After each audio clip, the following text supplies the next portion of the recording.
in the end. Okay. All right. All right. So, hey, welcome to San Diego Comic-Con. This is the panel on branding, creativity, and comics. I have a all-star cast here to talk about the subject here. And I think what we'll do is we'll sort of let each panelist introduce themselves real quickly, and then we'll sort of get into the meat of the discussion, and maybe we'll even argue about stuff. I don't know. We'll see what happens, right? Arguments are lovely. Right. I'm going to pick on Jeff Trexler. Let Jeff introduce himself. Hi, I'm Jeff Trexler, Interim Director of the Comic Book Legal Defense Fund and an attorney. Oh, you can also talk a little bit more about your background. Oh,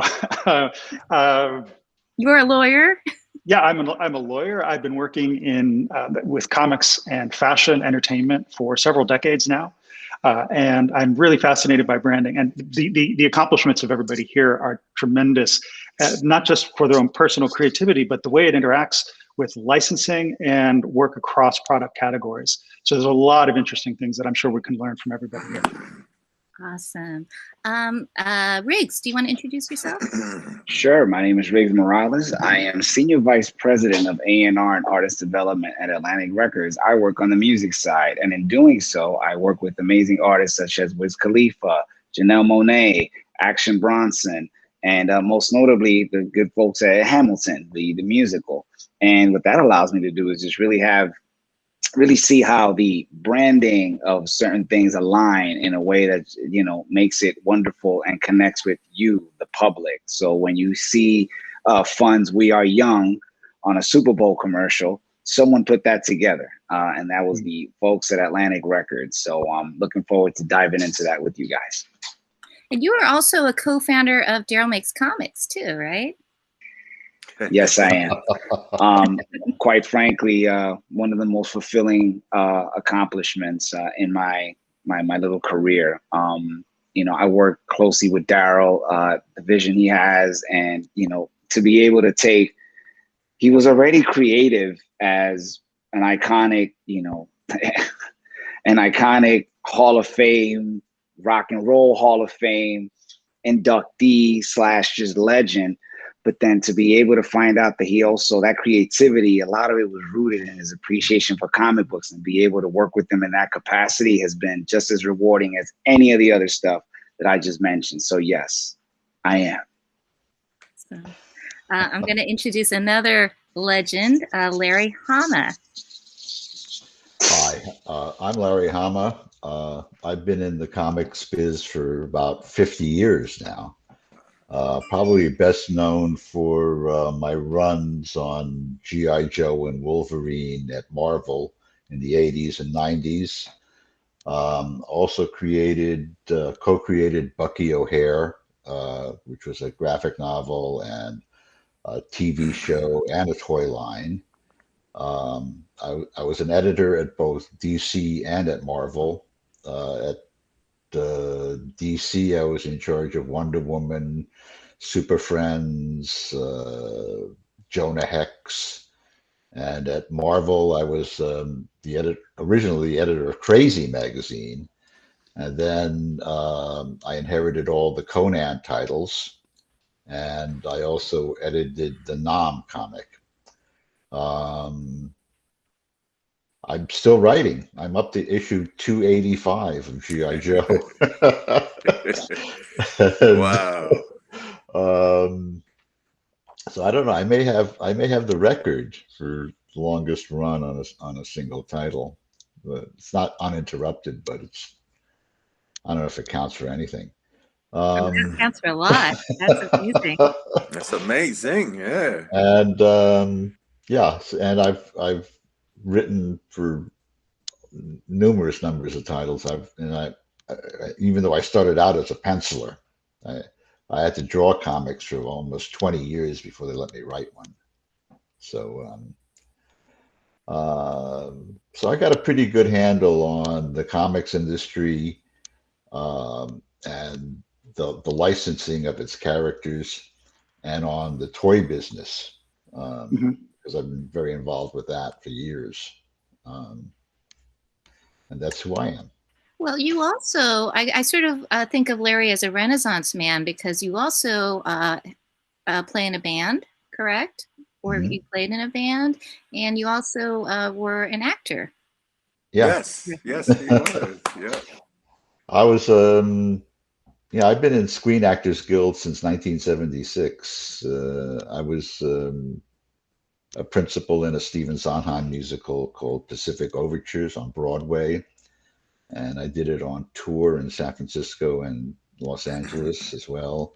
I've been on MASH as a bad guy, Saturday Night Live, a bunch of soap operas, uh, and a few dozen commercials.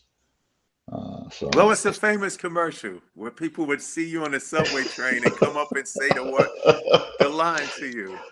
um, I think it was an Isuzu Yeah. commercial. Hmm. Yeah, and it was a bunch of Japanese auto executives sitting around a conference table trying to come up with the name for the next model Isuzu. And I was on screen for maybe 2.5 seconds, less probably.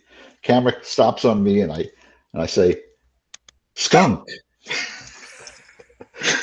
And that was it, And but the power of TV, is this was a national Isuzu commercial for the next year. I couldn't get on a bus or a subway without people like turning to me and going, "Skunk," Wow. which is not the greatest way to be known. Well, if I had some foresight, I would have queued up that couple of seconds, I know, right? You're gonna see a skunk. because that is a very powerful, sort of example of, well, sort of branding. You were Yeah. branded as a Mhm. skunk for a while. Marketing. It's Yeah, marketing. marketing. Well, yeah. Well, that's the magic about marketing and stuff, that the art of it and the difficulty of it is finding that 2 seconds or that 1 second that's going to stick in people's minds, Yep. and it's night baseball. Well, how you work on anything, you work on your stories or your painting or your artwork or your songs. People put together entire albums and they go, wow, this track and this track, they're going to be monster.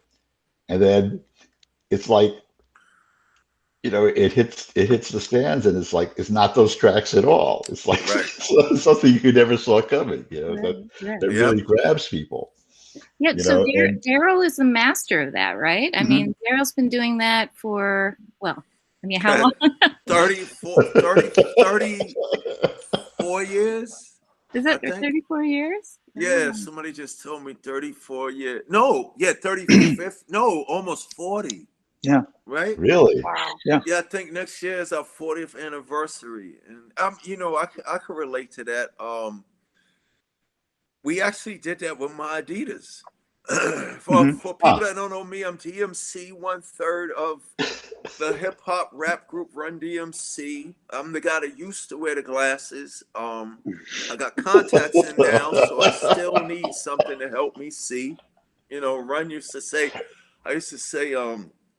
DMC in a place to be, and Run would say, "Why you wear those glasses?" I would go, "So I can see." But it still works now. It still works now. DMC in a place to be. Why you wear those contacts? So I can see. And what do contacts start with? See. So it's all in there. But I can relate to what Larry just said. We was able to change the perception of music, endorsements, licensing.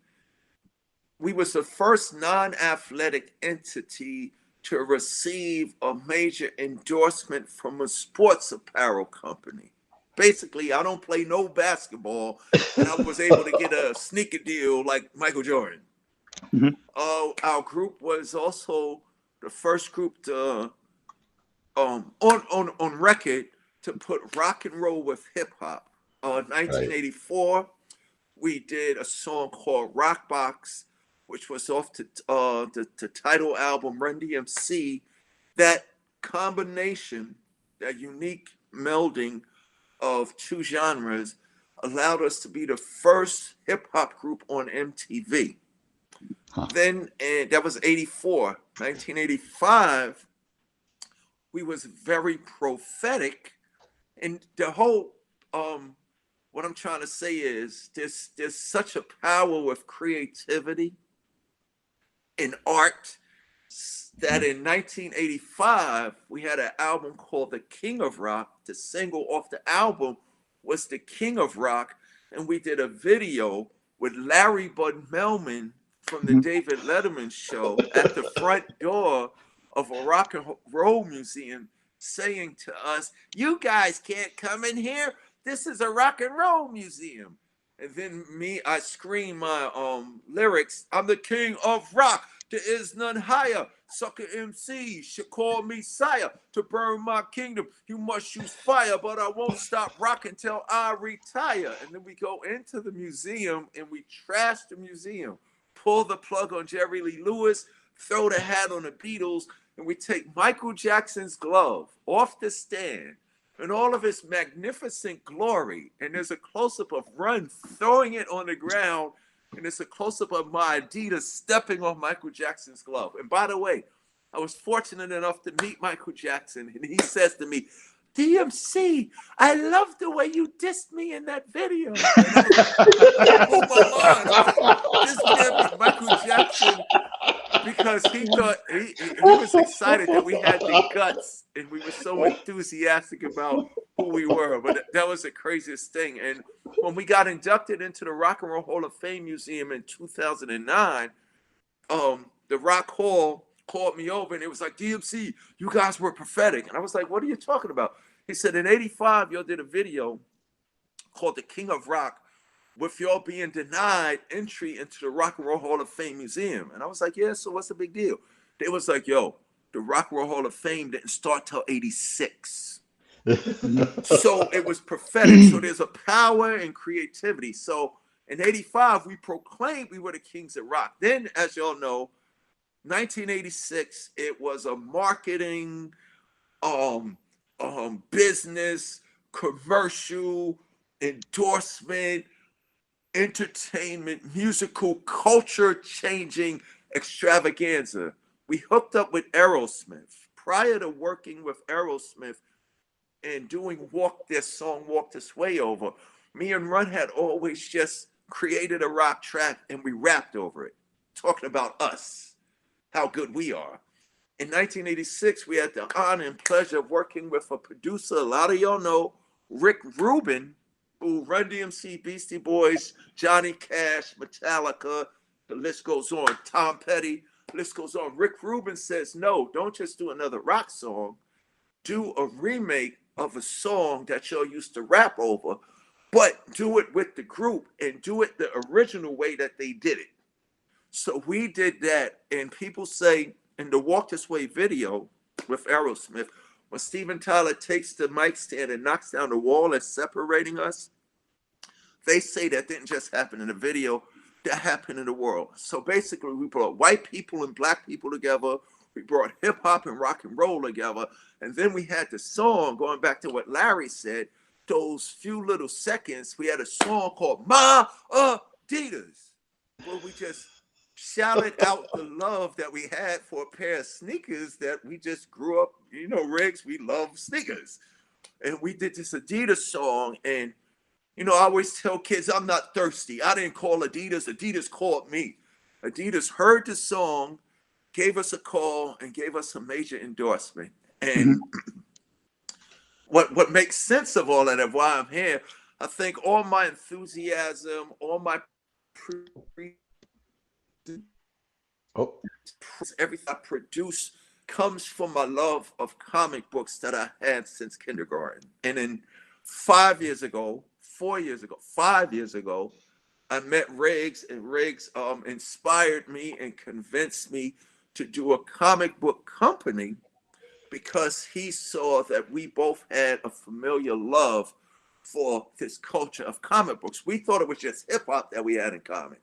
But then when we sat there and talked, he was like, before hip hop, before hip hop was even in existence, it was these comic books that we love. And he just said, Darryl, you can do this comic book company. It'll be a tribute and celebration of what makes comic books, why people love comic books for world generations. And so everything that I was able to do with music, from presentation, the products, to the stories, and to everything, the marketing of it, Rick's like, it'll be easy for you, D, because you're already hip hop.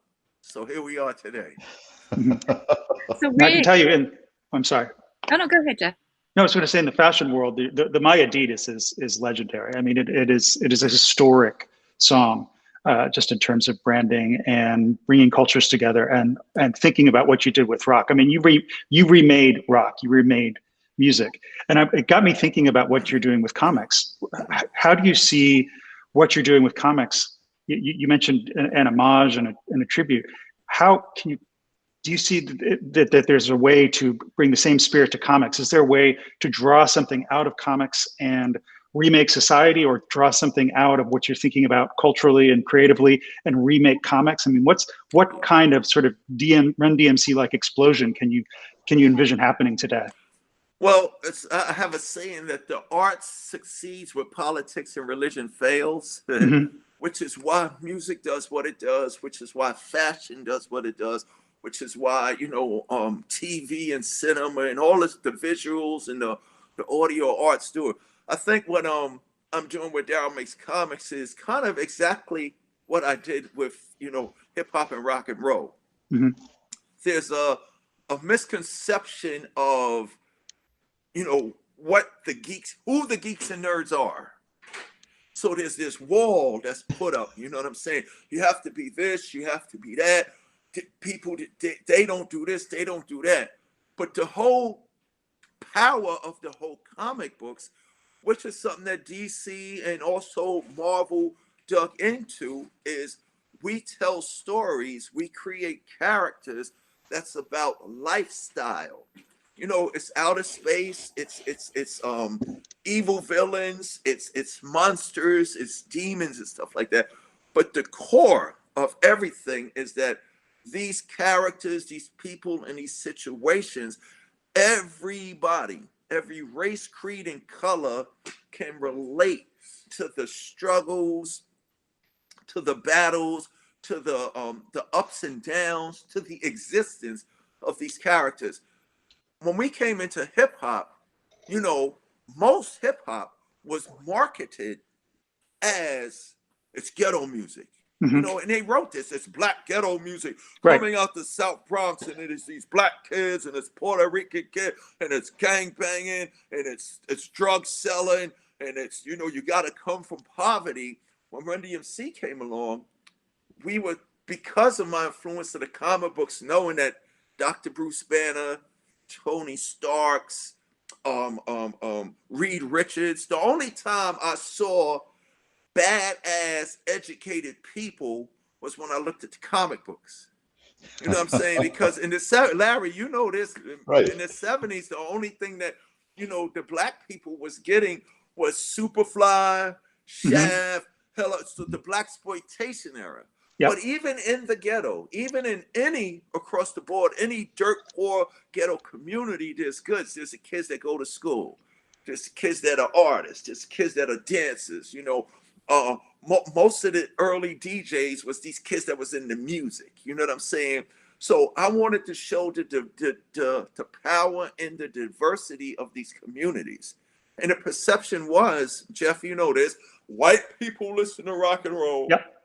And black people listen to this new hip hop thing. Exactly right. Which wasn't true, because the Beastie Boys was a punk rock group who listened to early hip hop. The Beastie Boys know more about Grandmaster Flash and Busy Bee, Starsky and the Cold Crush and the early scene of hip hop before rappers alike. They know more than me, and vice versa. There's kids in the Bronx that said when Rockbox came out, those kids that were wearing Grandmaster Flash and Africa Bambaataa When Run-DMC came out with Rockbox, those kids took Flash and Bambaataa off and was able to walk down the street with their Ozzy Osbourne t-shirt on.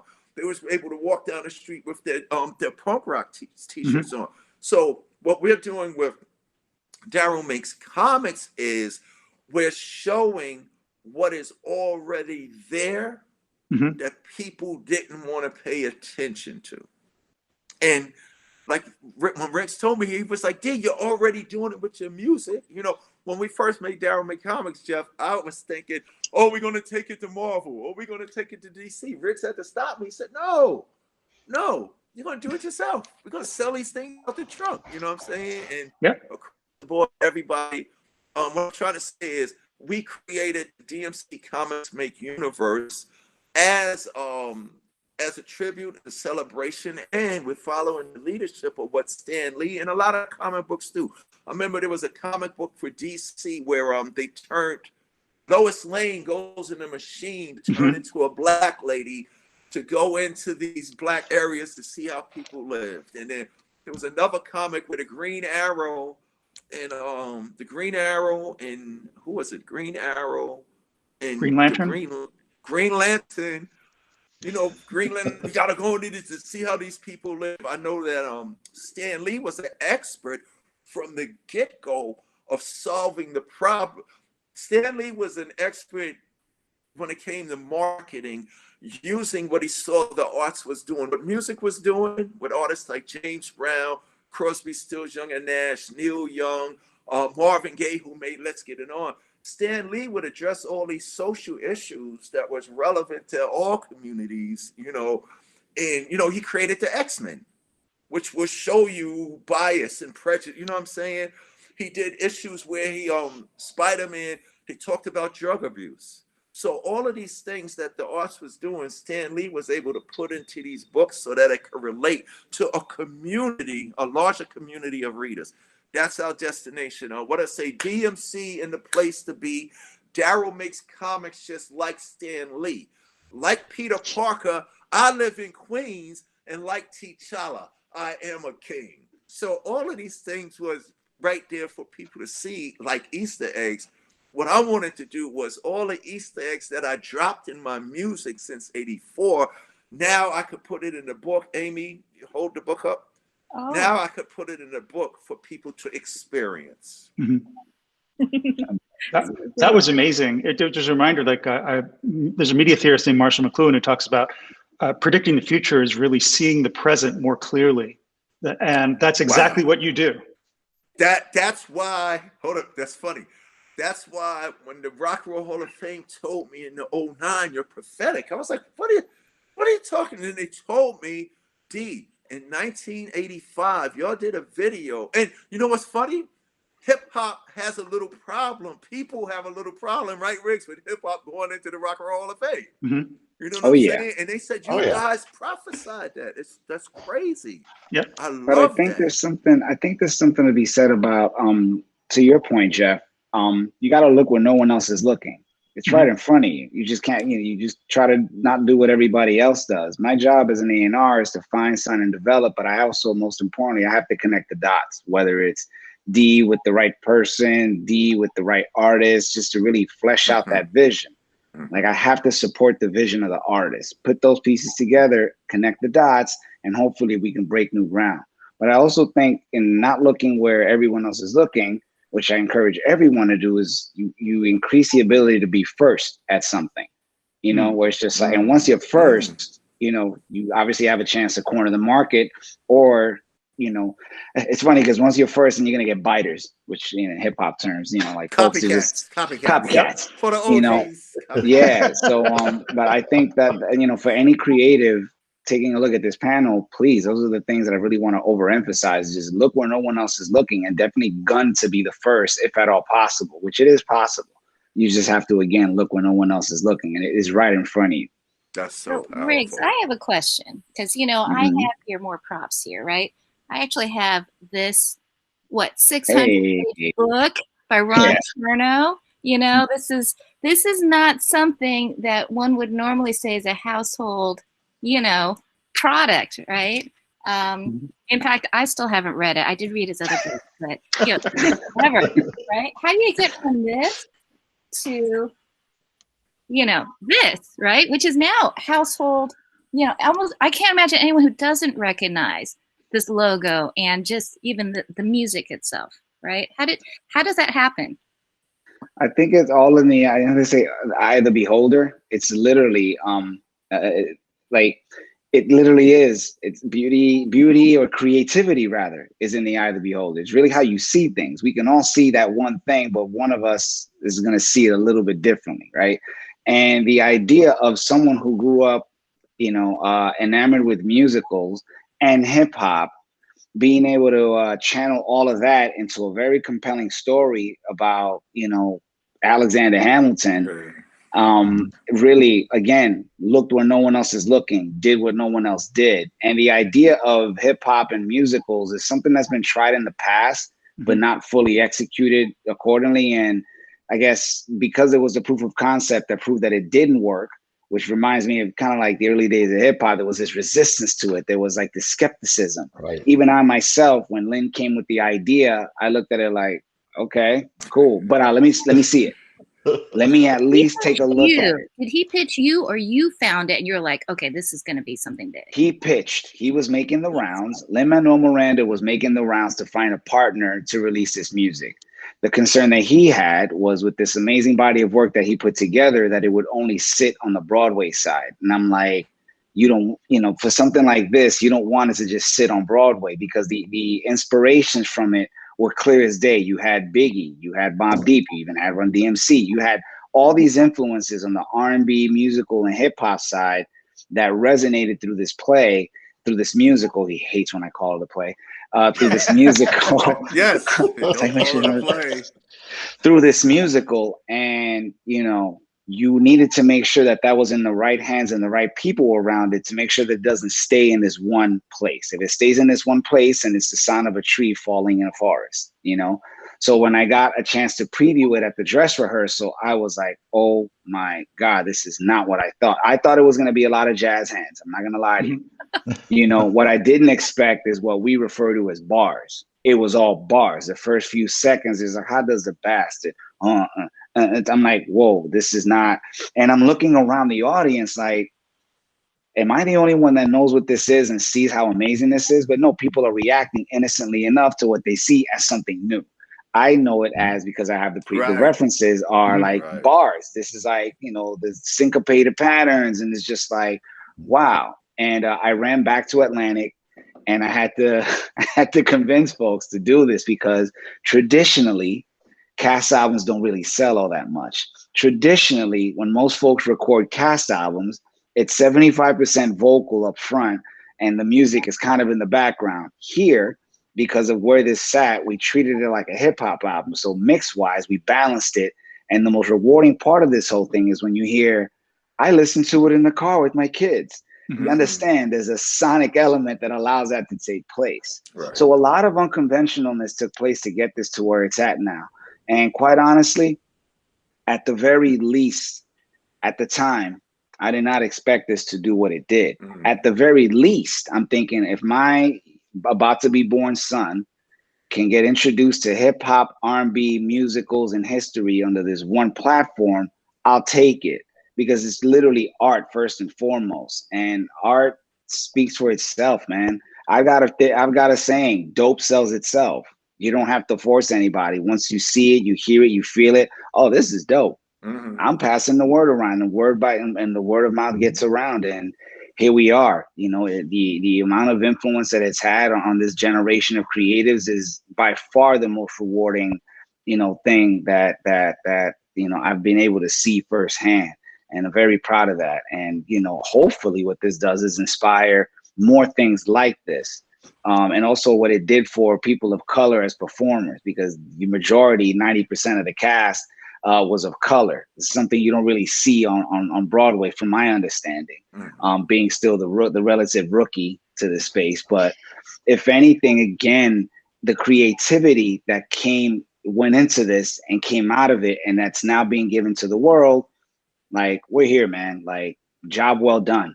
And, I have to I have to say, I have to throw this. I got to go to the Larry side real quick, because before Hamilton existed, what I looked at as a form of creativity was reading the back of the G.I. Joe cards, reading the G.I. Joe books on Marvel. And, you know, when names like, it's funny, Larry, I've never shared this with you, but like when you come up with names, right? When we come up with names for things, I got to go back like, nah, Larry wouldn't have done that.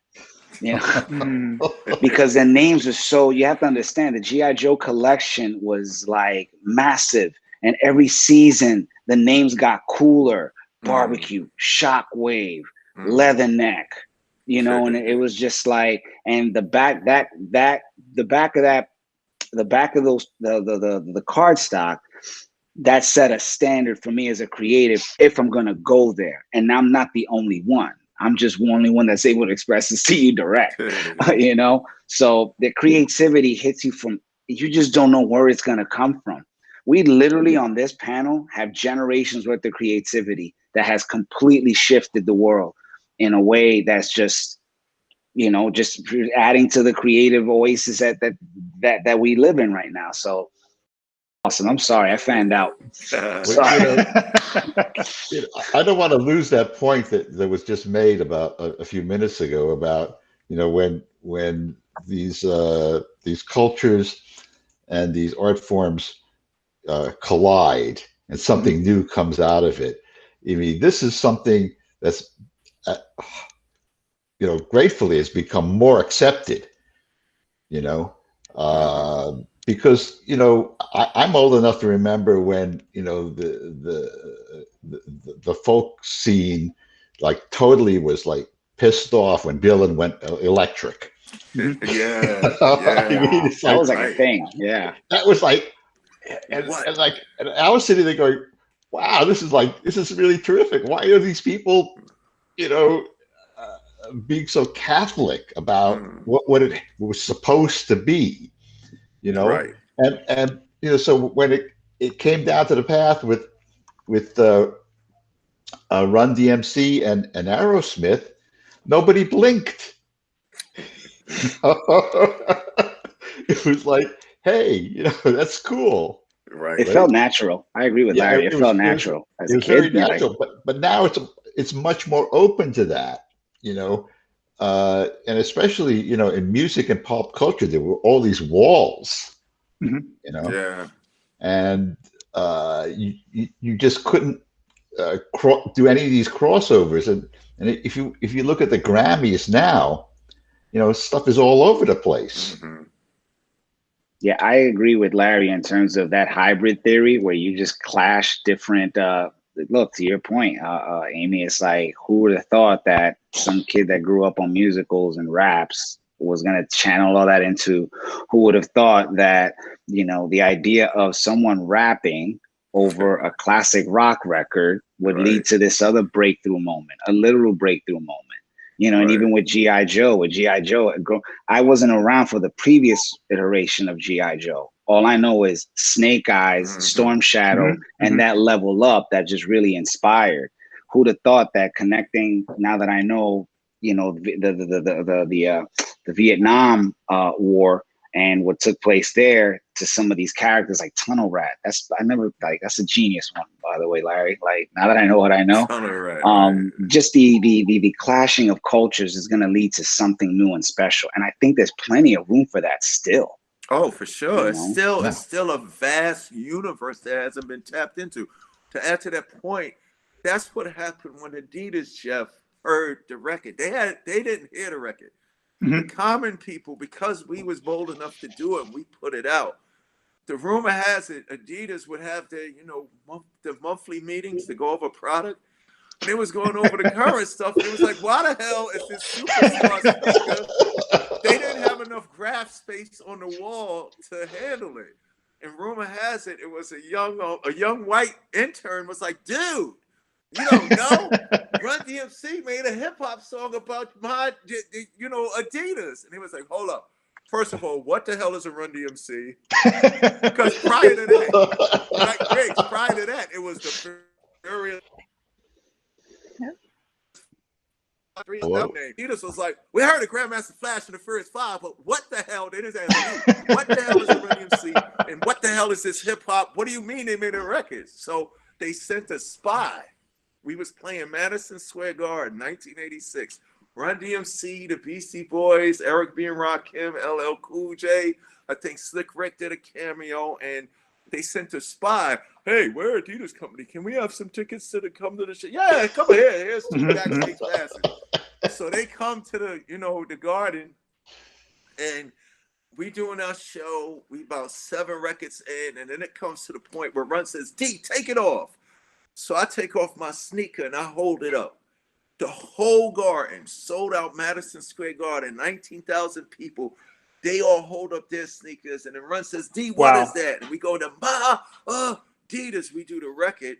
But also, I think the beauty of what Adidas did, Adidas saw the power, the marketing power, the promotional power. They saw how many people they could have contact with and reach, but they also saw the result. We made this one song that was just cool for this culture, this little group of people that resonated with Germans, Japanese, rich, poor, black and white and stuff like that. They couldn't have spent a $10 million marketing plan to do what we did organically. So the next move for them was to give us a call and say, we're going to give you an endorsement deal. And they gave us $1 million. And they handled every expense for the rest of the tour. That's fantastic. And that's when the realization was basically born. So I am so curious to hear from Jeff, the lawyer, about this, right? Because it could have easily gone a different way, right? Because you didn't talk to Adidas first. You went and made a song that sold their shoes, right? Right. So I'm curious to hear from Jeff, what if it got, because let's talk about brand and IP protection, because we cannot just go run. I can't go around and run around with like a DMC product without your authorization, right? And I think you're also careful about your brand. How does one navigate that? Like, when is it good for the brand? When is it bad? Like, would you be able to do that today, Darryl? Is what I'm asking. Yeah. Let's hear from Darryl, because it's a really good question. That's a great question. The reason why we was able to do that too is very important, Amy. I tell kids this all the time. It's because we was good. We represented, we wasn't cursing, we wasn't shooting, we wasn't vulgar, we wasn't profane. So everybody, young, old, we was good. You know what I'm saying? And prior to that, we kind of made hip hop approachable. Because even though we had the gold chains and the new Adidas on and the Kango hats and the gazelles, it was all in the content. It was all about our character. Adidas wouldn't have messed with us if we were shooting AK-47s, selling drugs, and disrespecting women. You know what I'm saying? They wouldn't have messed with it. They would have let us do it because it was giving them free attention, but they would have never allowed us to be in the same rooms with them. And I tell people all of that. It happened because we was good. Like, prior to that, when I wrote my rhyme, it was to defeat the stereotypical labeling that young people were getting. Oh, if you got sneakers and a gold chain, you're a drug dealer. And if you're a drug dealer, you're a gangbanger. No, I went to St. John's University. I got straight A's. So if you listen to my rhyme, you know what? Adidas might owe me like $300 million. Because I look at the stuff they do with athletes and stuff like that. Now you got me thinking it. My rhyme goes, my Adidas walked through concert doors and roamed all over Coliseum floors. I stepped on stage at Live Aid. All the people gave and the poor got paid. And out of speakers, I do speak. I wore my sneakers, but I'm not a sneak. My Adidas touched the sand of a foreign land. With mic in hand, I took command. I brought people together. It was good. It was safe. I represented something that, at the time, Adidas was only in the parks, in the basketball courts. It was athletic. It had nothing to do with culture. So there's my question. The way we presented it took them from an athletic company to a lifestyle company. And the only reason that was allowed to happen was we made it safe for every home. You know what I'm saying? Think for kids, it was, you know what I'm saying? Yo, they owe me a lot of money now. I'm thinking, I'm like, yo, none of your campaigns rivals that. Look, I stepped on Live Aid was the biggest thing. We gave them a presence there. You know what I'm saying? They would have probably had to pay $5 million to be affiliated with that. We got them in the door free. But it was that thing, Amy, like Jeff, I don't think, you know, if a corporation, they sitting in their meeting, no, this what we was good for their image. I'm telling you, if I was, you know, excuse my language, bow, bow, they wouldn't have messed with us. They would have let us do it, but they wouldn't have met. They wouldn't. We wouldn't have been. We wouldn't have been combined. That's what was special about Walk This Way. We wouldn't be having a Walk This Way conversation if me and Run just sampled it and rhymed over it. It would have been different.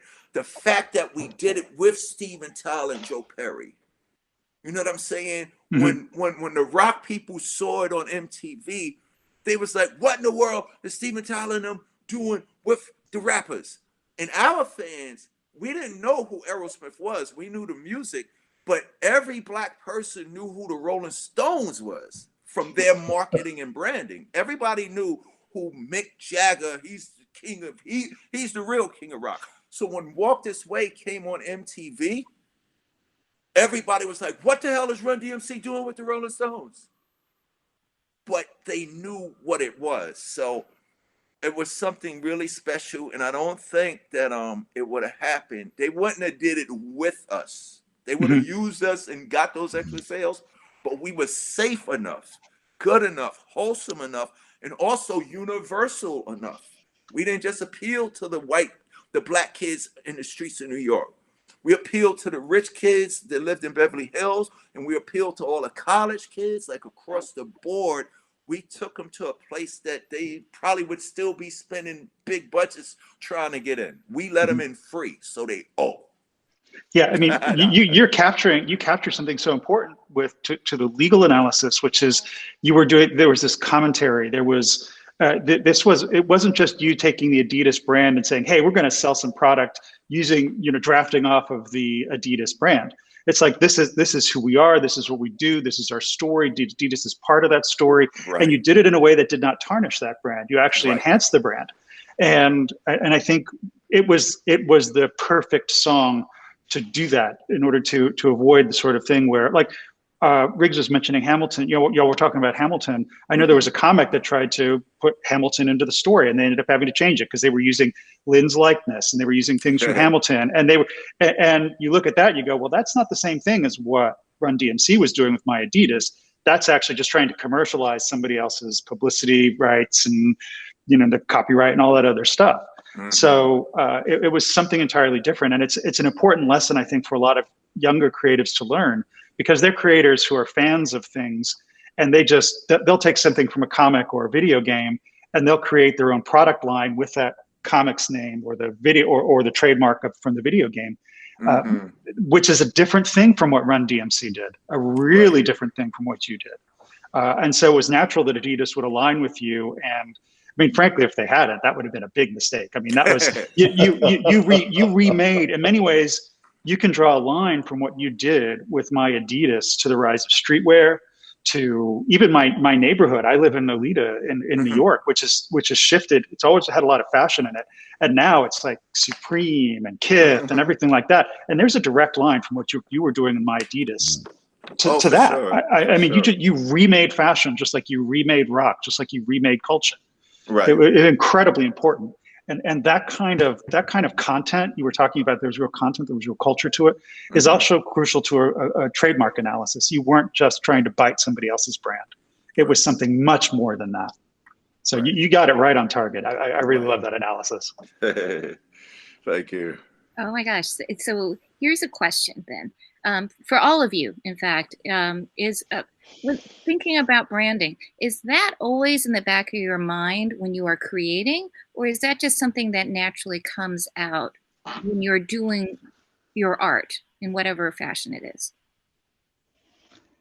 Well, I first started thinking. I'm learning something about brand. Oh, go ahead, Larry. I first started thinking about it a long time ago, actually, in the late 70s.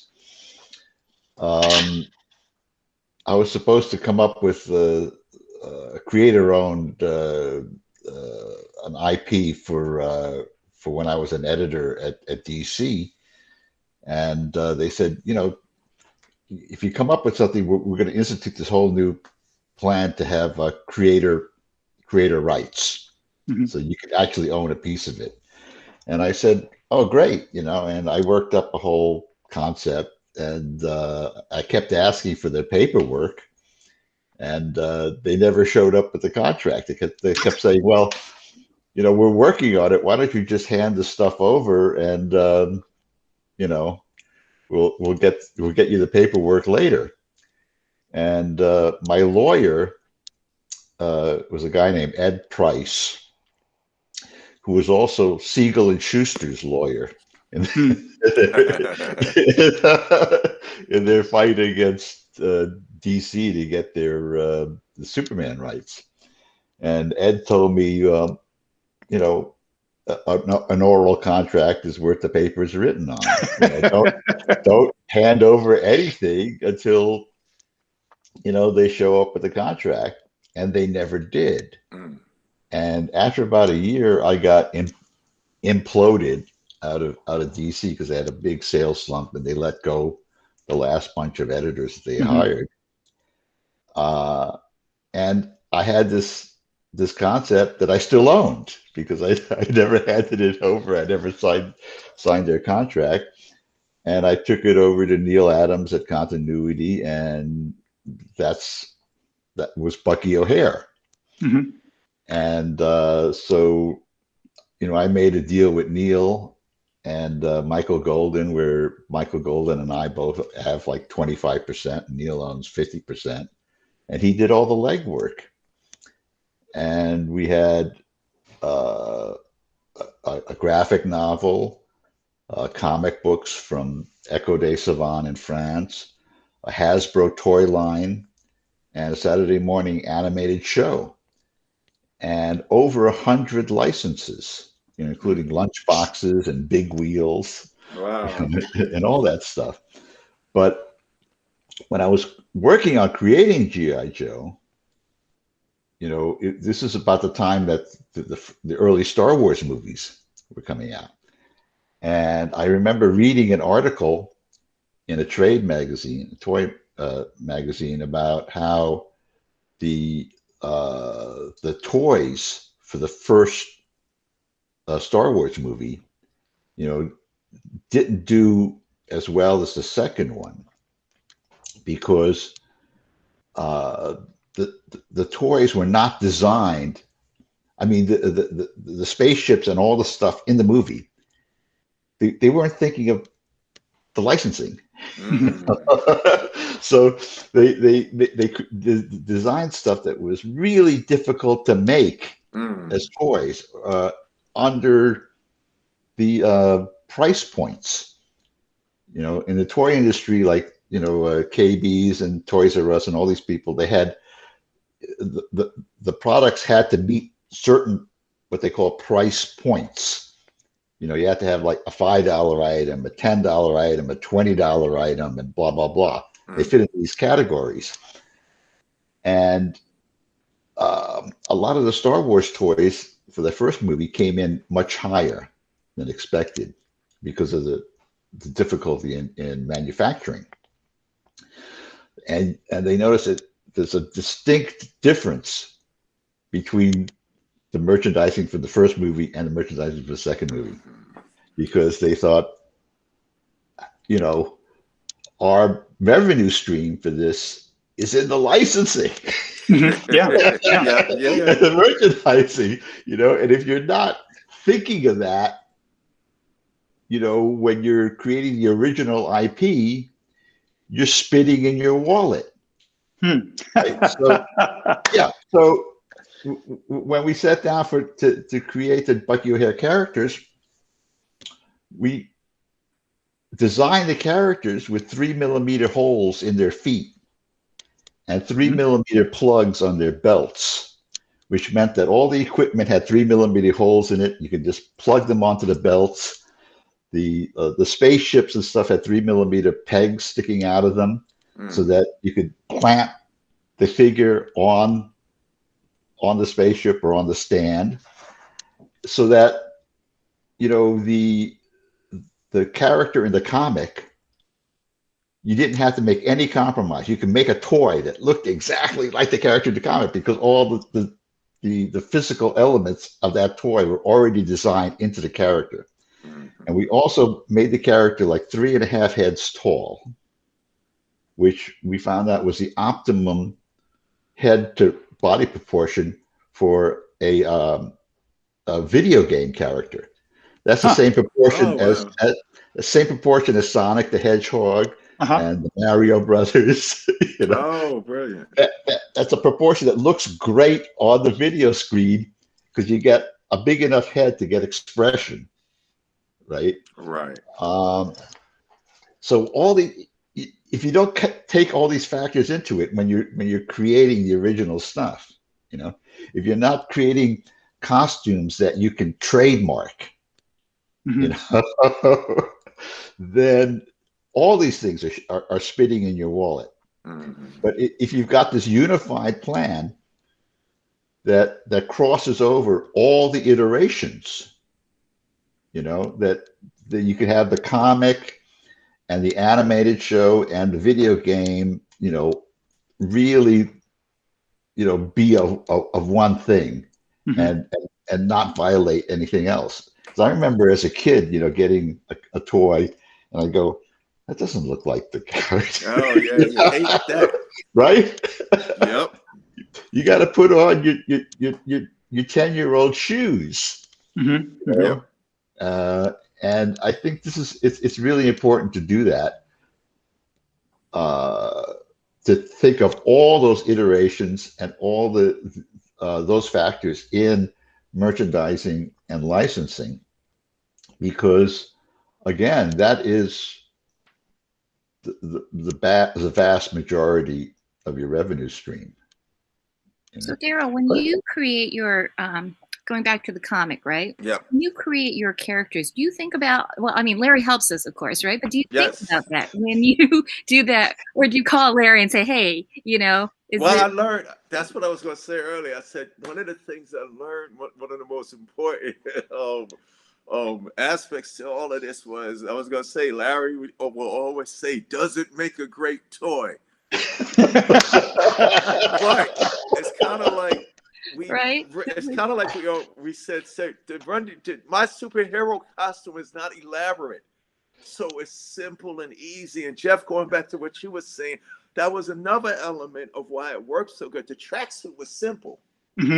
Everybody, it's simple, but it's, you know, some people say simple is better. It says the most.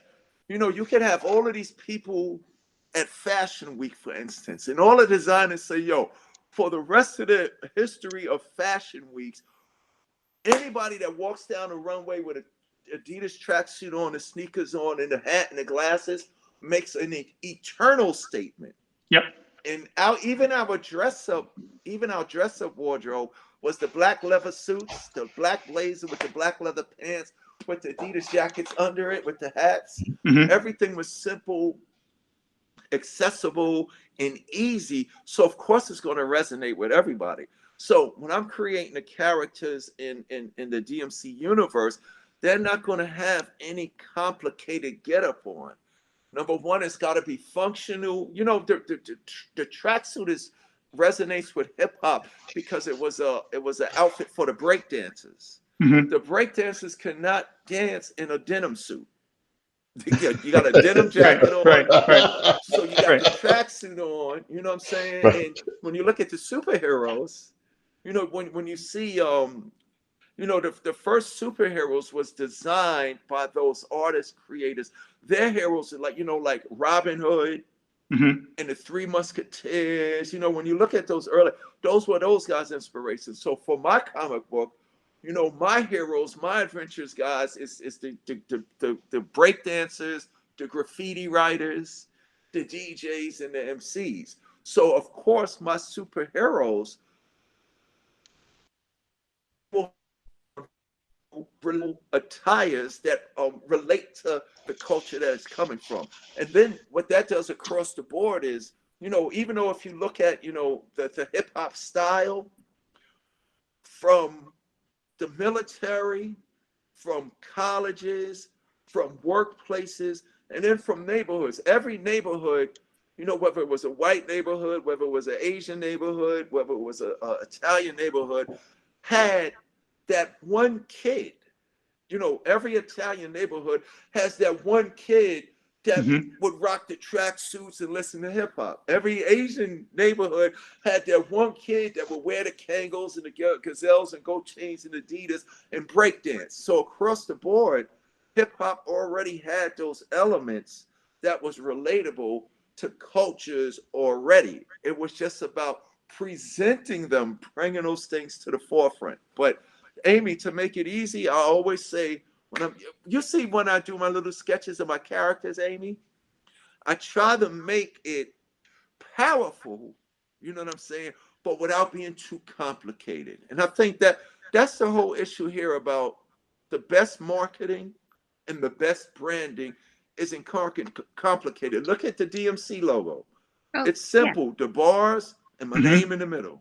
So I want to ask a little bit about that. Let's move from characters to logo. I mean, obviously, so the Run-DMC logo is now, I mean, Jeff, wouldn't you agree? It is really part of like American iconography. It's yes. It's oh my goodness. One of the most recognizable. Yep. So I want to talk a little bit about the art of logo, art of branding. You know, like I'm not ashamed to say that I'm trying to find, I had a little logo. Actually, so talking about branding, right? I mean, I wear glasses. Yes, I love your logo. Yeah, so I go here. Your logo is amazing, nicely done. Amy. When I was trying to break in, yeah, shout out to Marilla Martins, because I realized that creators aren't really branded. I mean, they in comics necessarily. So, you know, and I have a background in business. I have an MBA. I'm like, I need to somehow stand out. Also, there is that Clark Kent kind of thing, right? With glasses. Yes. Without glasses, I'm just another Asian woman. I have been mistaken for every Asian woman in the business. Even so when I do shows, I wear my glasses and I have my little logo, which also has. That's her. That means that's her. Right. So I have to do that, I think, and it works because people recognize my logo more than me, I think. Exactly. Logo is very powerful because when I'm at the Comic Cons and I'm sitting, I never sit in celebrity row. Like I never sit with, you know, the stars, you know, from the Power Rangers. I don't like to be in the celebrity row. I like to sit in the artist alley with the artists and the creators and stuff like that. So I'm sitting there, you know, all of the legends that have been there for years and stuff. How am I going to get noticed? You know what I'm saying? How am I going to get noticed if Neil Adams is sitting over there? You know what I'm saying? So what works for me, Amy, is when you see that DMC logo, you're familiar with the Run-DMC logo. It's familiar to you, but also you know what it means. Okay, DMC's here. He's integrity. He's good. He's quality. You know what I'm saying? He's diversity. He's universal. So I get the attention of people just, they see my logo, you know, sitting up on my backdrop, and then they come over and it's an engaging conversation. DMC, what in the hell are you doing here? I saw your logo. Oh, now I can say I have a comic book, you know what I'm saying? And what also works at the cons is by having my logo there, people will see my logo and say, I'm going to the Comic-Con just to get DMC to sign the Adidas, Jeff. This is funny. The Adidas owe me a lot. I'm working for them motherfuckers. People are standing in line to get me to sign Adidas that they done purchased, or the album cover or the cassette, and then they'll come and discover, oh, you got books too? That's the funniest thing. You know, I'm at a comic. I had one parent say, yo, DMC, I got out a comic. The first year I did Stan Lee's LA Comic Con, I had one parent come to my panel and sitting there, there's two kids with him. And the branding is brilliant. This is the power of branding. The two kids wanted to go to Stan Lee's LA Comic Con, they saw that DMC was there. They saw the logo because their father been showing them the logo since they came out their mother's womb. Right. This is real hip hop. You know what I'm saying? It's a lifestyle thing. So the kids see that DMC is at Comic-Con. The kids want to go to Comic-Con. They go and show the father, Daddy, the guy that you love is at Comic-Con. So the father comes to Comic-Con just because his kids saw that the person that he loved his whole life is going to be there. And that's the universal power of branding. Amy, your logo is you. You know, look at the Rolling Stones. Look at Coca-Cola. Look at McDonald's. People say Run-DMC's logo is now in that category of branding and iconic, notable notoriety. It's McDonald's, they told me, Rolling Stones, Coca-Cola, and now Run-DMC. We're in that upper echelons of logo and brand. Right. And the only thing that will keep me there if I continue to have integrity for the brand. Yeah, I mean, you really have oh, I'm sorry, Amy, I didn't mean to interrupt. Oh, no, that's okay. That's okay. I just, because I'm trying to be respectful of Darryl's time too, because I know he's got to run off to something. So, but I did have another question. Actually, Jeff, did you want to talk first? And I'll ask one more. You go right ahead. You go right ahead. Okay, because this is actually kind of important, because I love that we're talking about how important branding is and marketing. But I want to play a little bit of devil's advocate, right? Because I also teach at the Kubert School, and these are kids. Shout out to Kubert. Right, Kubert School. Love them. These are relative, some young, not everyone's young, but, you know, mostly kids, some adults who are just starting their career, you know, as artists, as creators. And I find that a lot of the conversations before we even get to talking about anything else is, how do I brand myself? You know, which I thought was very interesting, because, you know, is this healthy? Is this the right way to think about things? When people are trying to talk about how do I build my social media presence? How do I brand myself? How do I position myself as an entity when they're still working on their art?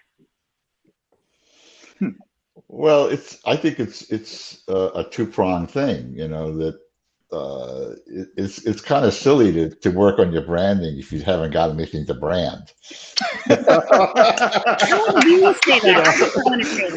I mean, come on. But at the same time, you know, in order to get that, you know, level of acceptance or acknowledgement, you know, you have to use every trick in the book so that people remember who the heck you are, you know, right? Because like editors or art directors or, you know, people that you audition for, they see thousands. You know? And if you haven't got that one thing or whatever that makes you stand out, or you know, makes you distinct from the herd, right, then, you know, you just become part of that sort of gray mass in their heads of like, oh, one of those guys that I saw last week or something, you know. And but if you could, you know, just make it, and I think it's stronger if it has to do with making it integral to your product, your presentation. You know, it's you. Your presentation is you. Is your product. Is your art. Right. You know, yeah. And if you can make it all one, you know, then, you know, that's the optimum. Yeah. Because, like, you know, there's too many players out there. You know? And if you're not distinct, you ain't going to be called back. Right. Yeah, that actually tied, what you're talking about actually tied into the question I was going to ask. It was, when do you bring in the lawyers? Because I know, Larry, you work a lot with licensing genius, and you know, Darryl, you're doing this stuff. You're doing this amazing stuff here. You know, it's this Darryl Makes Comics logo. I mean, I looked it up on the trademark. You've trademarked that, right? Darryl Makes Comics is there, right? Yeah. And just like Run-DMC is there. Yeah. But I imagine the first thing you did was not run to the lawyers. You developed something organically in and of yourself. How do you balance that? the creativity with that legal side of it? Well, you know, with the Run-DMC, it's I can't say it's a blessing and a curse. It's a complete. There's a 5K run. What are the promotional shirts? Run 5K, run cancer. Remember with the election, they had the Obama shirts with the Run-DMC logo. Now, right? There's no way I'd be broke trying to send out cease and desist and having my lawyer chase everybody.